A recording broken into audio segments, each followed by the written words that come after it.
अगर बेलपत्री पूर्ण ना मिले,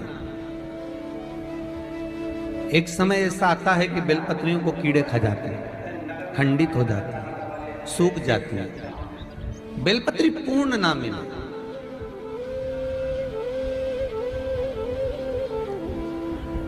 तो क्या हम खंडित बेलपत्री भी शंकर को समर्पित कर सकते हैं? देखिए प्रश्न कितना सुंदर है। उसका प्रश्न केवल एक व्यक्ति के लिए ये प्रश्न नहीं होता, ये प्रश्न जो करे जाते हैं ये जग कल्याण के लिए, सभी के लिए। मान लो अगर बेलपत्री साबुत नहीं है, बेलपत्री कहीं कीड़ा खा गया, कहीं बेलपत्री खंडित हो गई, कहीं बेलपत्री में कुछ तकलीफ है, मान लो कीड़ा हो गया या कुछ हो गया और वो खंडित है, तो क्या हम उसको ना चढ़ाएं कि चढ़ाएं?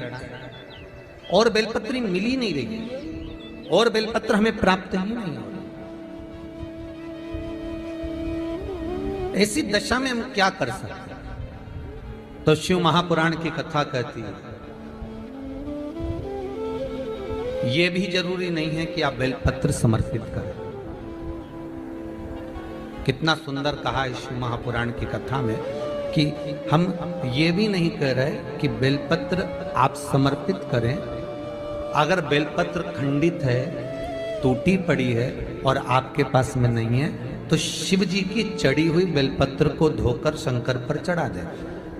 उसने दूसरा प्रश्न लिखा, मान लो मंदिर में भी बेलपत्र नहीं हो तो? बहुत अच्छे प्रश्न है ये। मंदिर में भी बेलपत्र ना हो तो कितना सुंदर कहा। एक भजन आप लोग गाते हो कि मन मेरा मंदिर, आंखें दिया बाती, होठों की है तालियां, रोम फूलवाती।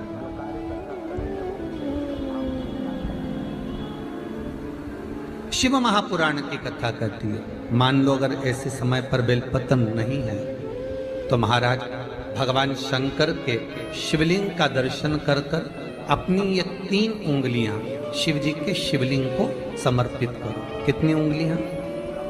जम के बोलिए। 3 उंगलियां शंकर के शिवलिंग को समर्पित करिए और बाबा से निवेदन करिए, इसको हमारा बेलपत्र का भाव मानकर आप स्वीकार करिए।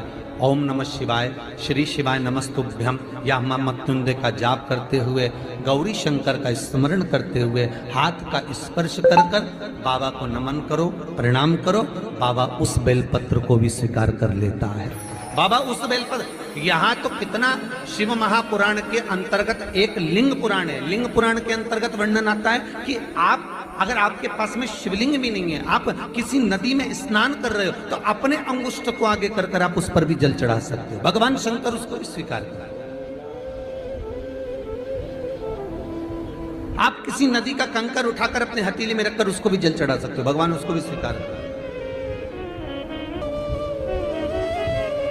भगवान उसको भी ग्रहण कर, भगवान उसको भी स्वीकार कर।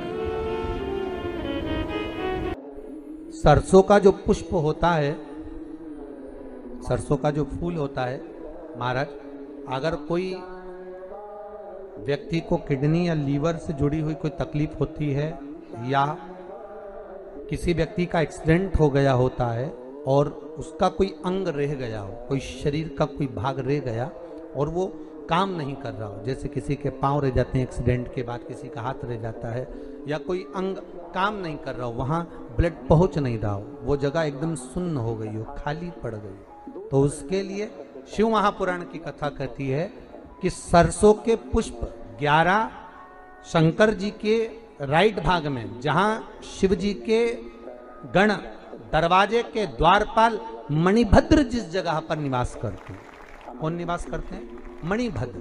शंकर जी के दरवाजे के द्वारपाल हैं मणिभद्र जी। तो मणिभद्र दरवाजे के द्वारपाल में राइट भाग में मणिभद्र जी विराजते हैं। मतलब राइट भाग कौन सा हुआ? जब आप मंदिर से बाहर निकलेंगे तो राइट भाग, मंदिर में प्रवेश करेंगे जब राइट नहीं होना चाहिए, आप मंदिर से जब जाएं तो राइट भाग।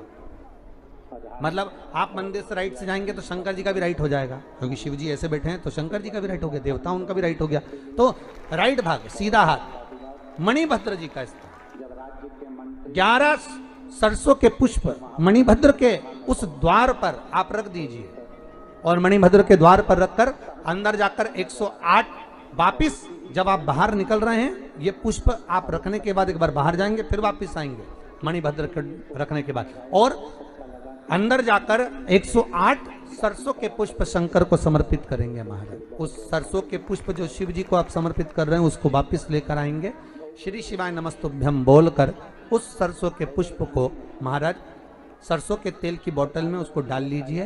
शंकर भगवान को किसी भी प्रदोष में, शाम के समय प्रदोष काल में उस तेल को वापस ले जाकर चढ़ा दीजिए शिव जी को, उसको वापस लेकर आ जाइए। उस तेल का प्रयोग आप नाभि में डालिए और जो शरीर काम नहीं कर रहा उस स्थान पर कम से कम 15 दिन 20 दिन तक उसकी मालिश करना प्रारंभ करिए। बाबा चाहेगा तो चलाने का प्रयास कर देगा और वो अंग, वो शरीर काम करने लगेगा।